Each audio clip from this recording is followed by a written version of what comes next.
Journey to the Center of the Earth. This is retold from the Jules Verne original. Chapter 1. An old book and a new mystery. On May 24, 1863, my uncle rushed through the front door of our little house. Professor Lidenbrock, as my uncle was known, shared that small place with me in Hamburg, Germany. "Axel," he shouted, "I need to speak with you." He sped towards his study. My uncle was often excited. A new idea or theory would send him rushing to his study to work. I was used to him acting this way. I had lived with him since I was a teenager. I was now 20 years old. So this was not new to me. He was an impatient man. He did not like to wait for anything. This is the reason our housekeeper, Martha, panicked when Uncle Lidenbrock burst through the door. She assumed he wanted to have his supper. She rushed into the kitchen and said to me, "Axel, please don't tell him dinner isn't ready. Distract him. I'll have the meal on the tables as soon as possible." My uncle was not a bad man. In truth, he was just very odd. He taught mineralogy, the science of minerals, at the Johanneum, the local university. However, he was not a good teacher. I also studied mineralogy at the university and had heard students complain about him. He had very little interest in helping others learn.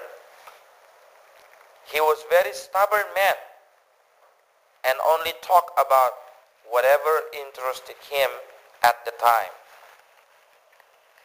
I heard stories about him flying into a rage if he thought a person misunderstood him. He did not think that he needed to explain anything again or in a different way. When my uncle was misunderstood by anyone, he thought that that person simply was not listening. Please keep in mind that my uncle was a scientist. He was a very smart man, and he was well respected.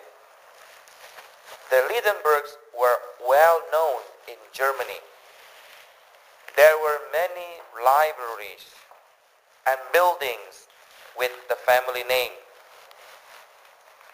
My uncle did not care about such things, though. His entire life was wrapped up in his work. He was devoted to the study of minerals, rocks, and geography. He did worry about what the other people thought about him, but he was just too occupied with his own scientific world to notice much else. Therefore, Uncle Lidenbrock could not understand why I was so slow to follow him to his study. I thought I walked very quickly when he called, but it was not fast enough for him. "What on earth took you so long? Do you expect me to wait all day?" My uncle was already sitting in his armchair.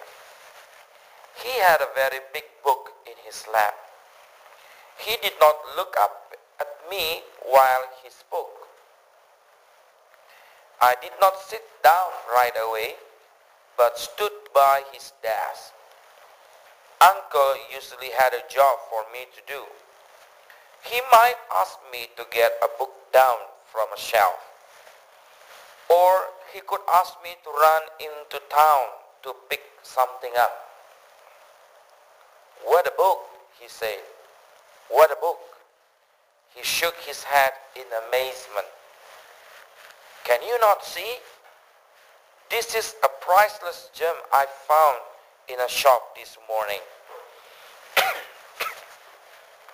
I gazed at the book in my uncle's hands. He carefully leafed through the pages. It looked old and tattered to me. I could see nothing special about it. "What is the book about?" I asked. It was the only thing I could think to say. "It is an Icelandic book from the 12th century," he said. "It is the story of Norwegian princess ruling Iceland." "But uncle," I said, "can you read Icelandic?" "Icelandic? Yes, a little." "But Axel, you are a fool," Uncle Lidenbrock said. "This is not written in Icelandic. It is written in runes." "Runes?" I gasped. I ran to his side to look at the book more closely. The pages were filled with small stick-like figures. The language looked impossible to understand, and I was not very interested in learning it. My uncle, however, had a lot to say on the subject. Uncle Lidenbrock described to me the history of the runic language. It was used mostly in Iceland and other northern countries. He told me this book was handwritten and one of a kind. This speech could have gone on for hours, but one thing stopped. A piece of paper fell from the book and landed by my uncle's feet. Lidenbrock quickly reached down and grabbed it. "What is this?" he said, studying it. He walked over to his desk. He very carefully laid the paper down. It was 5 inches wide and 3 inches long. The page was filled with runes. "Whatever does it mean?" my uncle said. This was such an important question. Little did we know that the answer would soon lead us on the adventure of a lifetime. That's the end of chapter 1.